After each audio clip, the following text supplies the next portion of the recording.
하나님께서 오늘 예배 가운데 주시는 은총의 말씀은 신약성경 베드로전서 1장 3절로부터 9절까지의 말씀입니다. 한 절씩 교독하겠습니다. 우리 주 예수 그리스도의 아버지 하나님을 찬송하리로다. 그의 많으신 긍휼대로 예수 그리스도를 죽은 자 가운데서 부활하게 하심으로 말미암아 우리를 거듭나게 하사 산 소망이 있게 하시며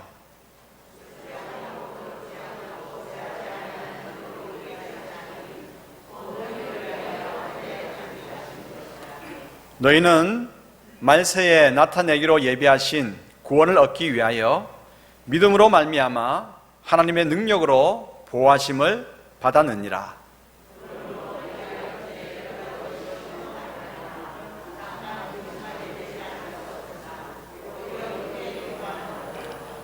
너희 믿음의 확실함은 불로 연단하여도 없어질 금보다 더 귀하여 예수 그리스도께서 나타나실 때에 칭찬과 영광과 존귀를 얻게 할 것이니라.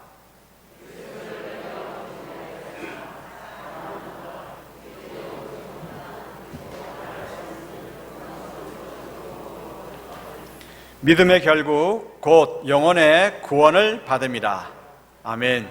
앞뒤 좌우로 한번 샬롬으로 인사하십시다. 샬롬. 반가운 얼굴이죠. 마스크로 가려져 있어도 그 마음이 다 오고 갈 줄 압니다. 우리가 살아가는 동안 모든 사람들은 고난을 만나게 되어 있습니다. 고난은 그 누구도 피해가지 않습니다. 정직하고 성실하게 살더라도 고난은 찾아옵니다. 그래서일까요? 성도들에게는 더 많은 고난이 있게 됩니다. 고난을 덜 받기 위해서, 역경을 피하기 위해서 교회에 나오셨습니까? 그러면 다시 복음을 점검을 해봐야 합니다. 우리의 주님이신 예수님께서는 우리를 구원하시기 위해 고난의 십자가를 지셨습니다. 그 주님께서 우리에게 말씀하셨습니다. 너희 십자가를 지고 나를 따르라 말씀하셨습니다. 성도인 우리는 세상의 가치와는 다른 예수님의 교훈을 가지고 살아가는 사람입니다. 그러므로 세상의 흐름과는 다르게 살다 보니까 이게 부딪히면서 고난을 겪을 수밖에 없는 것입니다. 그러므로 성도는 모든 사람이 일반으로 받는 고난과 더불어서 예수 그리스도를 따름으로 받는 고난, 의와 선을 위한 고난이 더해지게 되는 것이죠. 그러므로 성도에게는 고난이 보통 사람들보다 더 많은 것이 당연한 겁니다. 그러면 고난이 신앙생활함으로 인해서 고난이 많다고 해서 여러분 그리스도에 대한 신앙을 포기할 겁니까? 아니죠. 고난이 있다고 해서 더 많이 생긴다고 해서 그리스도를 따르는 신앙을 포기하는 것처럼 어리석은 일은 없습니다. 성도들은 고난이 닥칠 때, 특히 그리스도로 인하여서 고난을 받을 때 기뻐해야 합니다. 왜냐하면 고난 중에 우리의 소망이 더욱더 빛나기 때문이죠. 고난을 이겨내는 힘은 다른 것이 아니라 소망입니다. 소망은 고난 중에 더욱 빛납니다. 베드로는 고난 가운데 있는 성도들을 격려하기 위해서 우리에게 이미 주어졌고 그리고 앞으로 있게 될 살아있는 소망에 대해서 들려주고 있습니다. 아버지 하나님께서 그리스도의 십자가와 부활로 인해서 우리를 죄에서 거듭나게 하셨습니다. 하나님의 자녀가 되게 하셨습니다. 우리에게 썩지 않고 쇠하지 아니하는 새 하늘과 새 땅을 유업으로 주셨습니다. 참으로 놀라운 살아있는 소망입니다. 여러분 새 하늘과 새 땅이 우리에게 있다니까요. 부동산 없다고 기죽지 말고 새 하늘과 새 땅이 있다니까요. 좀 아멘 좀 크게 해보시기 바랍니다. 당장 돈이 안 되니까 별로 아멘 안 하고 싶습니까? 그렇지 않죠? 새하늘과 새 땅이 너무 감격스러워서 말문이 막혀가지고 그렇죠? 또한 우리가 고난을 잘 이겨내었을 때에 하나님께서는 칭찬과 영광과 존귀를 우리에게 주십니다. 고난을 통해서 우리는 우리 영혼 구원을 더욱더 확신하게 됩니다. 이러한 소망들이 우리에게 주어졌습니다. 그러므로 우리는 고난을 당할 때 기뻐해야 할 많은 이유를 가진 사람들입니다. 이제 짧게 고난이 주는 유익을 짧게 살펴보았지만 이제 좀 더 깊이 고난이 주는 유익, 고난 가운데서 기뻐해야 될 까닭을 살펴보고자 합니다. 도대체 고난이 어떤 유익을 주기에 우리가 기뻐할 수 있는 것일까? 하나님께서는 뭐라고 말씀하시는지 그 음성을 경청하도록 하십시다. 자, 베드로전서 1장 6절을 읽으면서 우리 마음을 활짝 열어보겠습니다. 그러므로 너희가 이제 여러 가지 시험으로 말미암아 잠깐 근심하게 되지 않을 수 없으나 오히려 크게 기뻐하는도다. 아멘. 고난이 왜 우리에게 유익인가? 왜 기뻐해야 될 까닭인가? 고난 중에 우리는 더욱더 주님께 가까이 나아갈 수 있기 때문입니다. 4살 제 막내를 데리고 해운대 백사장 산책 노에 갔습니다. 손을 잘 잡고 가다가 이 녀석이 혼자서 가겠다고 아빠 손을 탁 뿌리칩니다. 이것저것 구경하고 싶은 거예요. 만져도 보고 싶고. 그런데 그건 더럽다고 만지지 마라. 거기에는 위험하니까 가지 말라. 그렇게 제재를 많이 해서인지 아이는 혼자 가겠다고 하는 겁니다. 그러면서 이렇게 이야기했습니다. 아빠, 거기 꼼짝 말고 가만히 있어. 오면 안 돼. 하면서 혼자 가는 겁니다. 저만치서 아가씨가 강아지를 데리고 오고 있었습니다. 크기가 작아서 강아지처럼 보였는데 그게 원래 크기가 작은 이 어미개였습니다. 아이는 멍멍 이렇게 자기가 강아지 흉내를 내면서 다가갔죠. 그런데 갑자기 그 작은 개가 왕 하고 쏘아붙이니까 놀래가지고 울면서 달아났습니다. 질문 하나 하겠습니다. 어디로 도망갔겠습니까? 여러분 어떻게 아셨어요? 그렇죠. 아빠 품으로 도망왔습니다. 제가 시키지도 않았습니다. 시키지도 않았는데 몸이 가지고 있는 반사작용이죠. 두려움이 오면, 어려움이 찾아오면, 고난을 만나면 우리 몸은 가장 안전한 곳으로 피하려고 합니다. 우리 몸은 그곳이 아빠의 품이라고 하는 것을 잘 알고 있습니다. 우리 영혼도 마찬가지입니다. 삶 속에서 고난을 만날 때, 고난을 만나게 되면 하나님 아버지가 자연스럽게 떠오릅니다. 기도하고 싶고 그 하나님을 예배하고 싶습니다. 택함받은 성도들은 그러한 영적 반사작용을 체득적으로 가지고 있습니다. 베드로전서의 핵심 주제는 고난입니다. 고난. 다른 성경보다 베드로전서는 1장부터 마지막 5장까지 줄기차게 고난에 대해서 이야기를 하고 있습니다. 다른 주제를 설명할 때에도 항상 고난과 함께 연결해서 이야기를 합니다. 베드로전서 2장에는 산돌이신, 살아있는 돌이신 예수님께 나아가도록 이야기합니다. 예수님은 살아있는 반석임을 이야기하면서 예수님께 나아가라. 그런데 또 퀴즈를 하나 내겠습니다. 언제 예수님께, 산돌이신 예수님께 나아가야 할까요? 제가 답을 조금 전에 알려드렸는데요. 그렇죠. 고난을 받을 때. 그래서 베드로전서를 읽는 키는 이겁니다. 고난을 당할 때 나는 어떻게 해야 될까? 예수님께 나아가라고 했는데 고난을 당할 때 예수님께 나아가는 바로 그런 시간이라고 하는 것입니다. 예. 베드로전서 2장 4절로부터 7절 함께 읽겠습니다.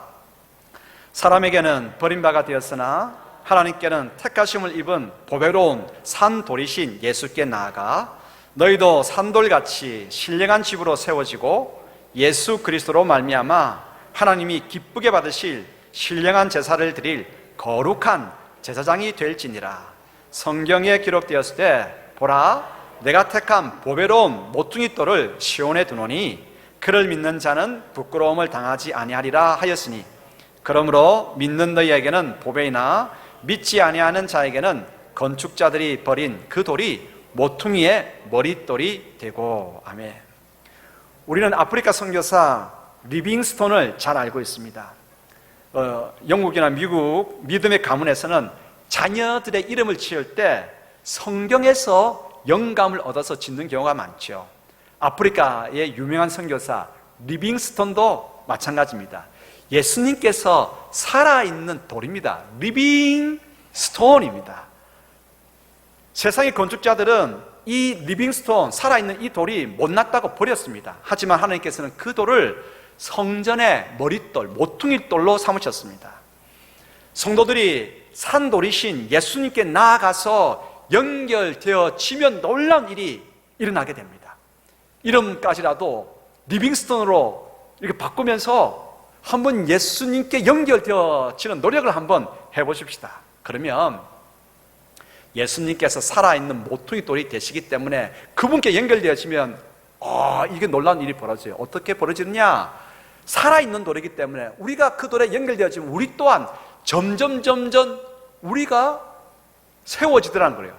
성전으로 세워지는 거예요. 성전의 모퉁이돌이 대신 살아있는 예수님께 연결되어지면 우리가 살아있는 성전이 되는 거예요. 또한 성전에서는 뭐합니까? 제사를 드리지요. 예배를 드리지요. 신령한 예배를 드릴 제사장으로 그렇게 세워지는 것입니다. 예수님께 연결되어지면 우리는 거룩한 성전과 거룩한 제사장으로 점점 자라나게 되는 것입니다. 예수님은 그러므로 마치 우리 몸의 성장판과 같습니다. 성장판이 우리 몸을 자라나게 하는 것처럼 우리가 산돌이신 예수님께 연결되어지면 거룩한 성전, 신령한 제사장이 그렇게 되는 것입니다. 그런 성전으로, 그런 제사장으로 세워져 가는 것입니다. 그런데 또 질문하겠습니다. 여러분 답을 다 알고 계십니다. 언제 예수님과 연결되어지는지 아십니까? 언제 예수님께 더욱더 가까이 나아가는지 아십니까? 고난받을 때입니다. 고난당할 때 우리는 주님께 더욱 가까이 나아가고자 합니다. 이것이 영적인 반사행동이죠. 우리 자신에게 한번 솔직해지면 우리는 언제 주님께 더 가까이 나아갔는가?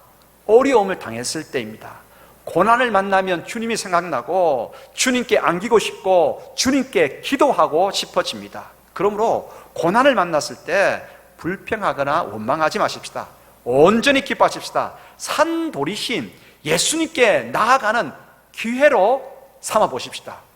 이제부터 고난이 오면 이렇게 생각합시다. 산돌이신 예수님께 나아갈 시간이구나. 산돌이신 예수님께 연결돼서 성장해야 할 그런 때로구나. 이렇게 우리가 고난을 당할 때 이런 마음을 가지도록 하십시다. 이제 두 번째 교훈입니다. 고난을 통해서 우리는 우리의 정체성을 알게 됩니다. 여러분 에어컨 좀 꺼도 되겠습니까? 예. 적절하게 껐다가 켜주시기 바랍니다. 설교하는 저보다 더 힘든 거는 저 컨트롤러 옆에서 에어컨을 껐다 켰다는 사람입니다.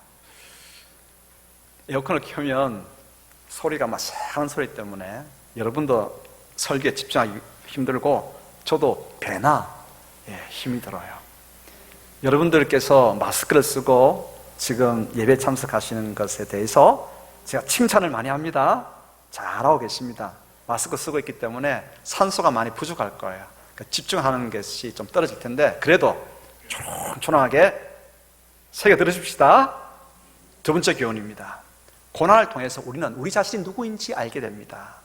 다시 해운대 해변으로 가보십시다. 아이는 반사적으로 아빠 품으로 와서 안겼습니다.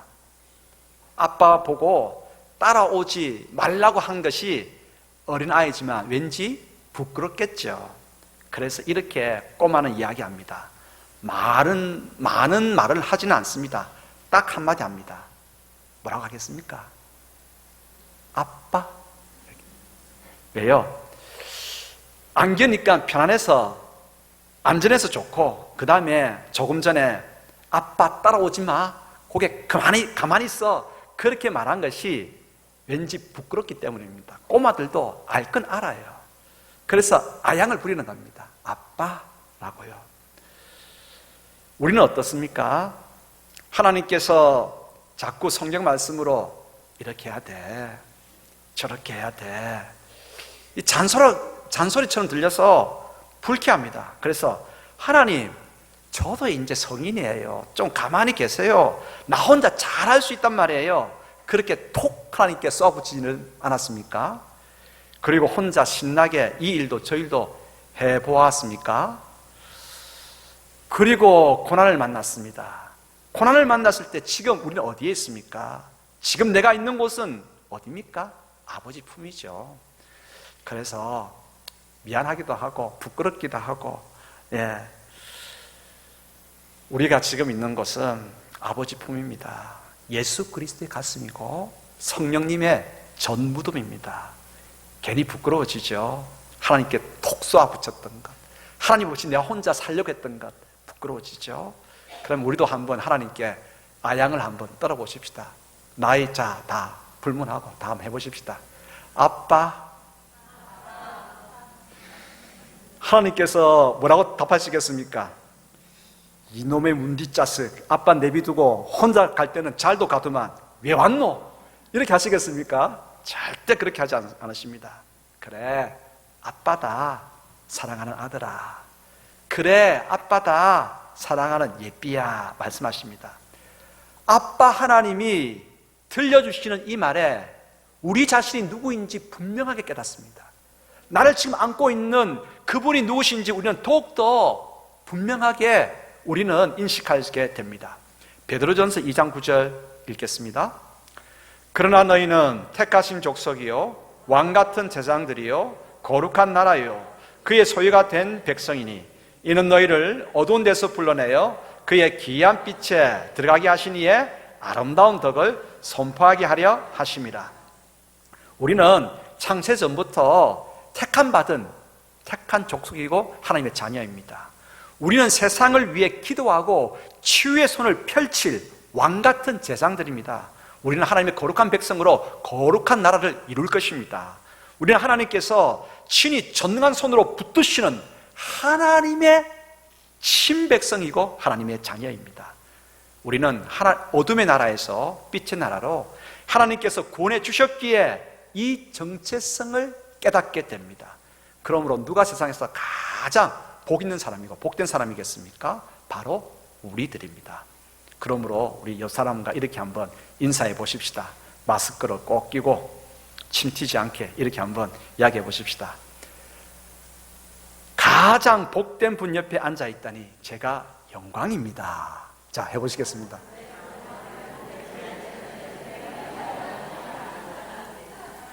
그렇죠. 우리는 이러한 놀라운 고난을 통해서 아버지 품에 안김으로 말미암아서 고난을 통해서 아버지 품으로 돌아갑니다. 고난의 품에 안길 때 우리가 누구인지 아버지가 누구인지 더 분명하게 깨닫습니다. 이것만큼 놀라운 영광이 어디 있겠습니까? 그러므로 성령님의 젖가슴에 푹 안겨야 되고 진리의 전무덤에서 나오는 그 신령한 젖을 통해서 날마다 내가 누구인지 삼위 하나님은 어떤 분이신지 날마다 알아갈 때에 그 재미, 그 맛은 참으로 크고 놀랐습니다. 고난, 그러므로 이 맛을 알 수 있는 기회입니다. 세 번째로 고난은 의와 선을 행하다 받는 고난은 주님의 뜻입니다. 예수 그리스도를 믿고 난 다음부터 성도는 열심히 선을 행합니다. 구원받은 자의 기쁨 가운데서 우러나오는 아름다운 행동이 선이지요. 선을 행할 때 세상 사람들도 칭찬합니다.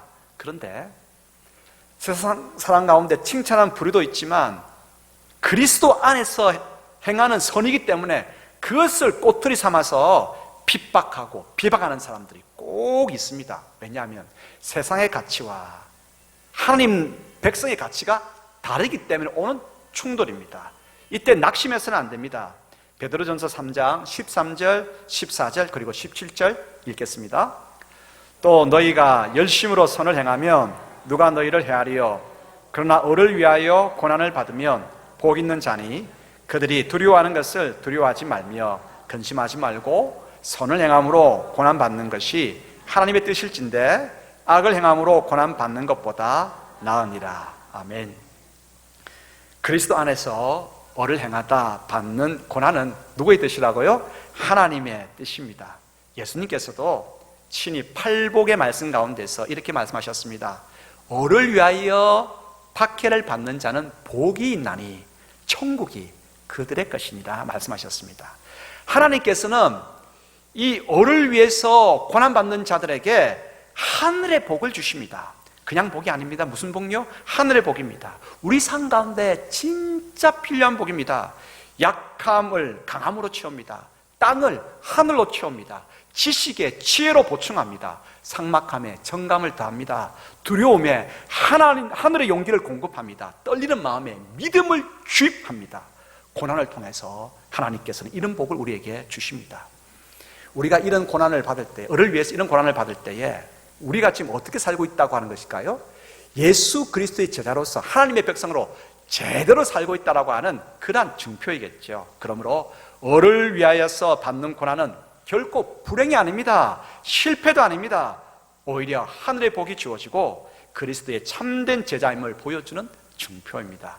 그러므로 힘을 내십시다. 어떤 박해에도 굴하지 않는 믿음을 구하면서 제자의 삶을 완주하도록 하십시다.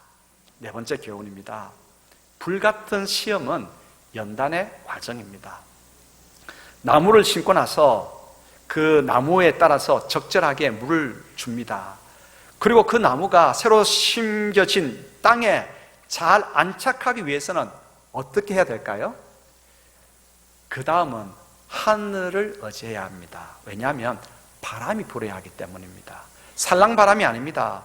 좀 세찬 바람이 불어야 합니다. 그렇다고 해서 뿌리가 뽑힐 정도로 강풍이 불어서는 안 되겠죠. 바람이 불어서, 좀 세찬 바람이 불어서 나무가 흔들리게 되면 나무는 뽑히지 않기 위해서 뿌리를 내리기 시작합니다. 또한 흔들리면서 뿌리 근처에 있던 수액과 영양분들이 위로 쑥 올라오게 됩니다. 나무에게 금방 심어놨는데 좀 세찬 바람이 불면 이거 좋지 않지 않아? 그렇게 생각할 수 있는데 전 반대입니다. 흔들리며 뿌리를 내리고 흔들리며 영양분 담긴 수액을 끌어올립니다. 나무에게 있어서 바람으로 인한 흔들림은 안착을 위한 필수 과정입니다. 베드로전서에서 다루는 고난은 그리스도로 인한 고난이고 성과 의를 위하여 받는 고난입니다. 이런 고난은 보통의 고난과는 달리 매우 쓰리고 아픕니다.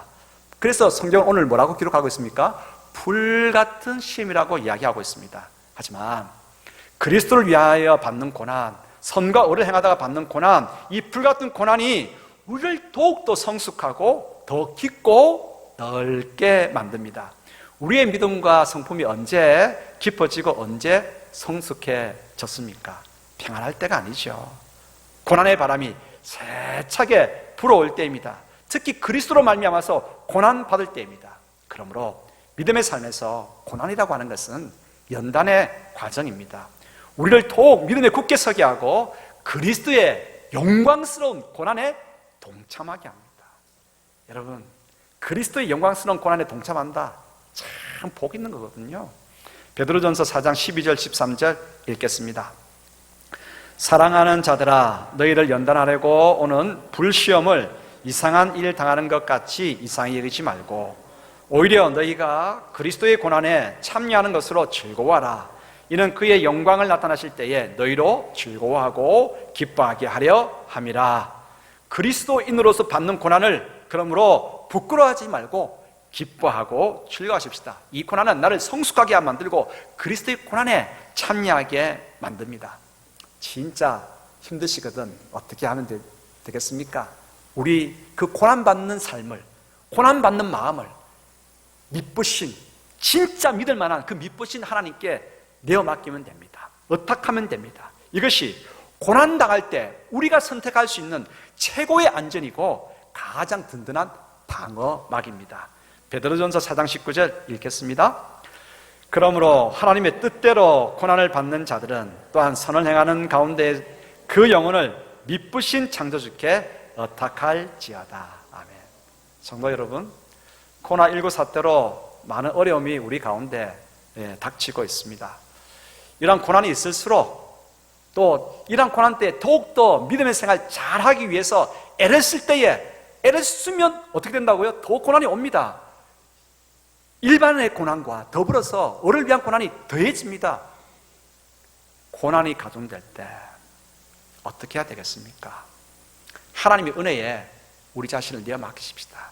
하나님의 은혜는 우리로 하여금 고난을 통해서 산돌이신 예수님께 더욱더 가까이 나가게 만들고, 고난을 통해서 예수 그리스도 안에서 내가 누구인지, 하나님은 어떤 분이신지 더 분명하게 발견하게 하고, 또한 고난을 통해서 참으로 소중한 것을 주시려는 아버지의 뜻을 깨닫게 되고, 고난을 통해서 이것이 참으로 귀한 열매를 주시려고 하는 연단의 과정이구나 발견하게 되는 것입니다. 베드로전서 5장 10절 읽겠습니다.